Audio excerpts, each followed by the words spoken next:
The following program is intended for mature audiences. A democratic republic of sports. The Sportsocracy with ESPN Asheville hosts Tank Spencer and Jeremy Greene. Welcome into the Wicked Wings studio, brought to you by different NBA playoff edition of the Sportsocracy. I'm your host, Caleb Greene, joined by Brian Haynes on this side. Yep, Tommy Bradley over on my right, on your left. Guys, we've got an entertaining playoff series coming up. We're going to talk about the East first. We're going to release the second part of this series. We'll talk about the West, and we'll release that video a little bit later on this afternoon. But right now, all right, so let's be honest. The play-in series on the East side was hot garbage. Was not very entertaining, but regardless, we have a 1 through 8 traditional bracket. Yep. Let's start right out of the gate with number 1. Tommy, I think you're going to take this one. The top seed Philadelphia 76ers, the 8 seed Washington Wizards. Did you see enough out of the Wizards in the play-in series with Russell Westbrook and Bradley Beal to give them a shot in the dark against Philly? That's going to be a no from me, dog. Mm-hmm. NBA's back, baby. You know what I'm saying? Yeah. America's game, number 1 in your heart. You know, never lost. Never lost. Never lost. But as far as this matchup goes, it's not even worth talking about. I love Brad Beal. I love Russell Westbrook. He's one of the greatest competitors that we've seen in the NBA. He's underappreciated. But they have nothing for the 76ers. I mean, there's so much talent on this team. Yeah. All they needed was a grown-up to come in, get them in a system, put them in the positions they needed to be in to be successful. They've got all the talent. They've gelled together really well this year. They've got the shooting. Seth Curry's been unreal for them. He's shooting like 50% from 3 in their wins. So Doc's he's a great playoff coach. He puts people in the right positions. He's been doing it all year. I see the 76ers winning this in 5 or 6, probably 5. Yeah, I'm looking at this as probably a 5-game series. I think Russell Westbrook and Bradley Beal can maybe pull off 1 game at home. I think that Philadelphia's going to go up 3 games to none. Wizards will probably win game 4, and then Philadelphia will close it out. Listen, no one can guard Joel Embiid. No. There's nobody on this team that can stop him. Joel Embiid is having a MVP talking season. I don't think he's going to win the MVP. I think that's going to go to the Joker. Okay. But I think that I'm impressed with the way that the Wizards have turned the season around and made it this far. But there's just no way, and I just don't see it happening.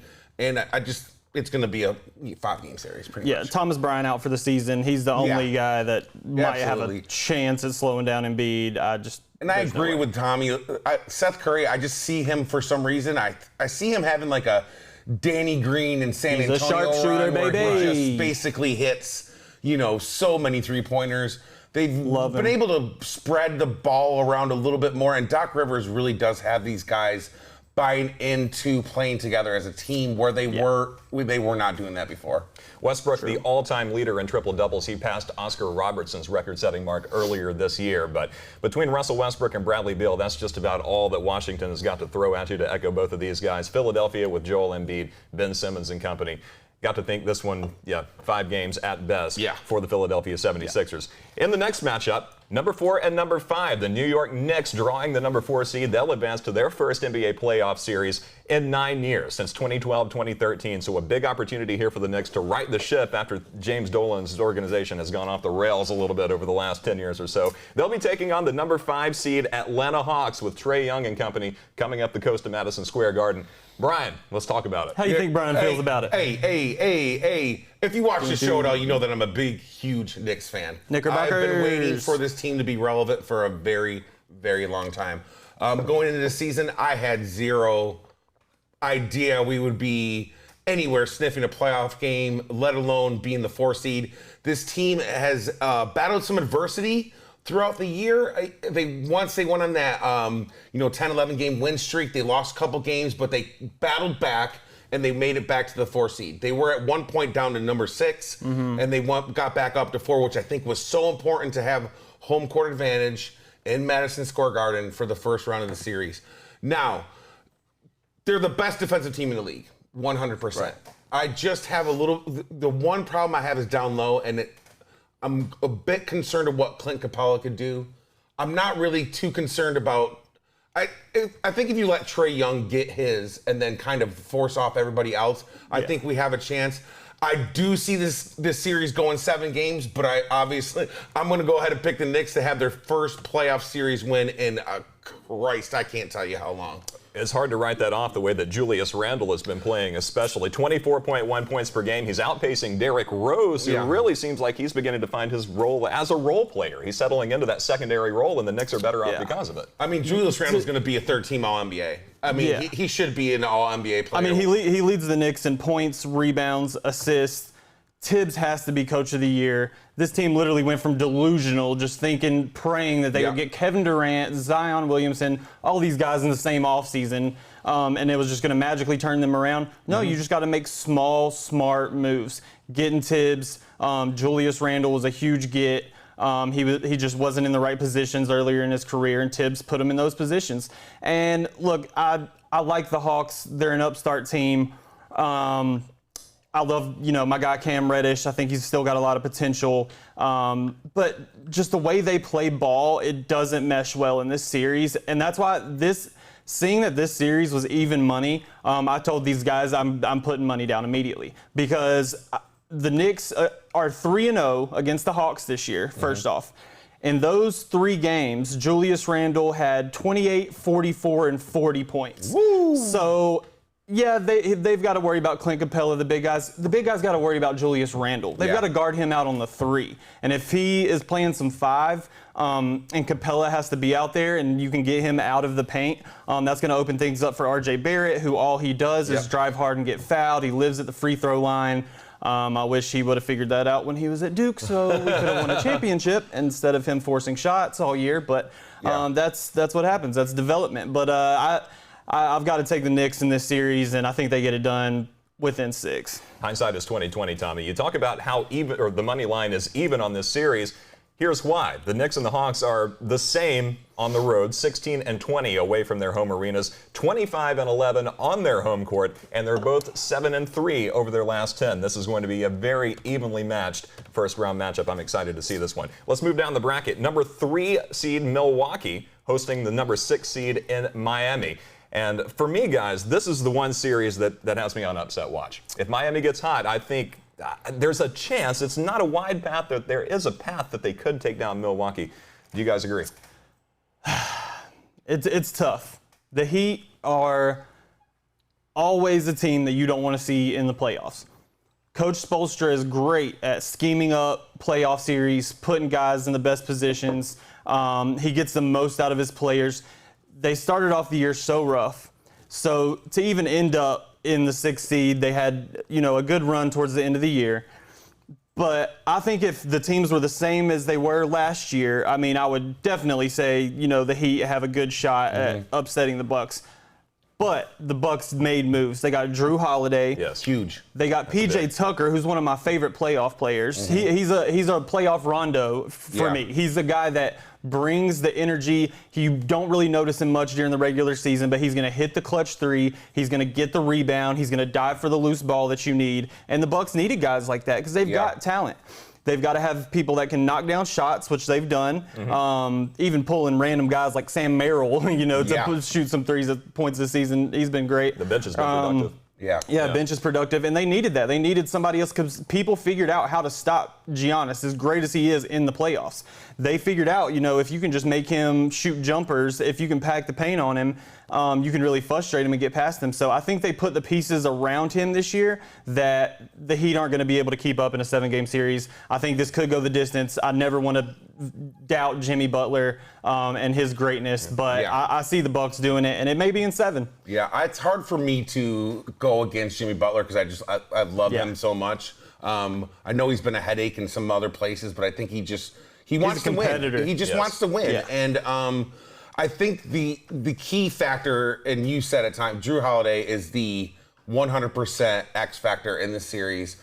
He's going to make the difference. All-team underrated. Yeah, and he's going to be I think it takes a little bit of pressure off of Middleton, off of Antetokounmpo.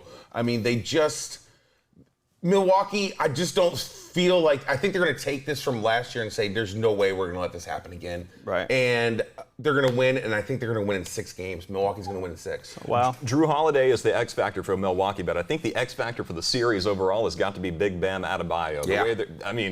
The battle between Adebayo and Giannis is going to be epic. I mean, this is going to be a battle of the superheroes in the low block. I think Giannis has enough to prevail, but you know what? This is an opportunity for Bam Adebayo to prove himself in the league. He's not going to miss his opportunity. I think Milwaukee wins the series, but I think it goes 6 games. And I think Giannis has a lot to prove. I think he's got a lot to prove after being back-to-back MVPs, that he hasn't really taken this team further than what he should have already. Mm-hmm. And I think this is going to be, what are you going to do here? Because I think after this, if he doesn't make it to the finals, I think they're going to start saying, well, you know, he's a good player, but can't win big games. I mean, how many, it's like the Steve Nash syndrome. They're already saying MVPs and then he can't win and get to the finals. Right. People start to look at that and they say something about it. People are already saying he's a regular season player. Yeah. You know, but he hears that, and he is one of the hardest workers out there. I mean, he turned himself really into a raw international prospect that people really weren't sure if he would even stick around in the league. Yeah. That's how the Bucks ended up with him. Yeah. It's because he fell so late in that first round, and they just picked him off of potential and had a good scout that had happened to see him. Mm-hmm. But he's a hard worker. He got himself to this position. I think he is, with his length and the things that he does, he's just a physical freak. I think he's always going to be a great player, but he does need to fix a couple of things in his game to be able to thrive in the playoffs, because people can key in when you're great at one thing. You've got to do multiple things in the NBA right now. Mm-hmm. Milwaukee the favorite, Miami the dark horse. It's sure to be an entertaining series no matter what. Let's move to the final matchup of the first round in the Eastern Conference. The 2 seed and the Brooklyn Nets, where they've remained for most of this season, taking on the 7 seed Boston Celtics, and who are without Jaylen Brown. Jason Tatum and Kemba Walker are their go-to guys up in Boston. Some earlier reports just a couple of weeks ago, actually, that the head coach there in Boston is on the hot seat. He's coming out and refuting those reports, but right now, I mean, who's really to say which way that is going to go? You have to think that Brad Stevens is going to stay in Boston, but that's not a conversation for right now. The conversation that we need to have is, what does Boston have to do to have a snowball's chance in Atlanta, as Jeremy Greene likes to say, against the Brooklyn Nets? Larry Bird needs to walk through the door. I mean, there's just, I don't think, listen, Jason Tatum is a star, 100%. He's a star in this league, but Jaylen Brown being hurt that's game over. I mean, who's going to guard all these guys? I mean, you just don't have it. You don't have the depth that you've had. And, you know, Brad Stevens, there's going to be that conversation here coming up soon. I mean,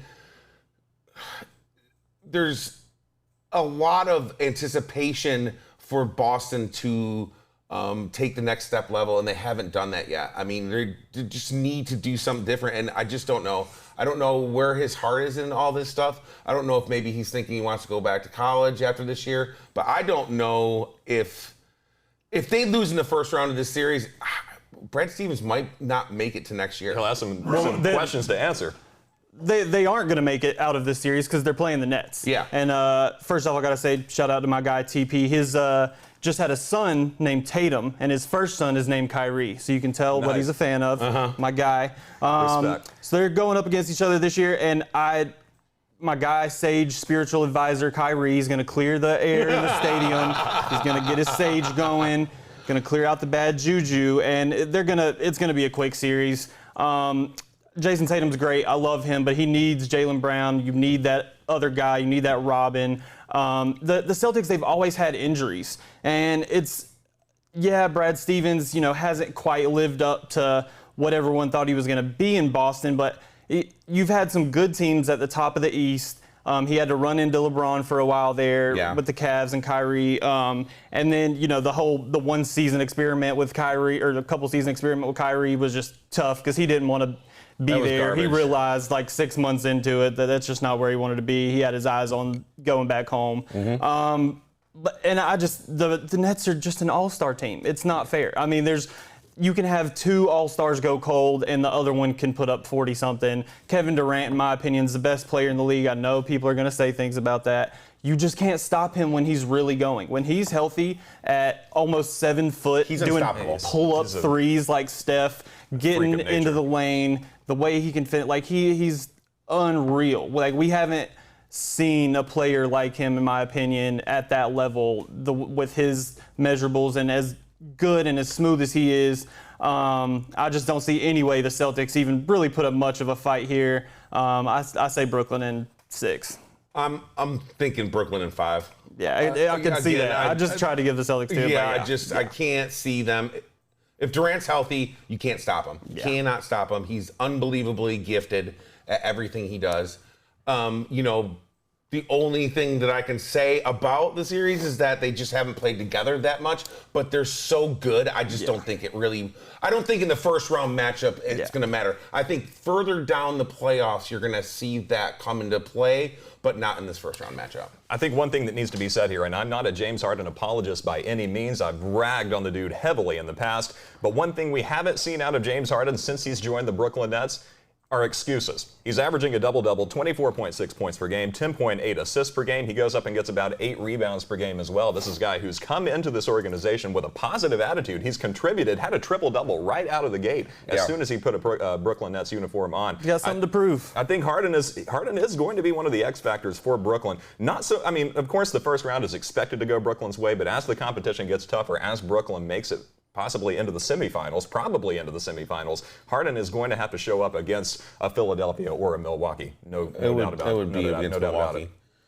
So, that's good stuff. I think, when it all comes down and said and done, these series are going to be not watched very much is the worrisome for me, because, I think the Boston-Brooklyn has its narrative. I think the Milwaukee-Miami series has its narrative. Yeah. The Knicks are always going to be big for the NBA, but the 76ers and Wizards, it's just going to be like. I know on a national level what you mean, but if you're a hoop fan, there's some good series in here. I think the Knicks-Hawks is going to be a fun series. Absolutely. You've got that run and gun offense with the Hawks and with what Trey Young does, and then the Knicks have one of the great defenses in the league.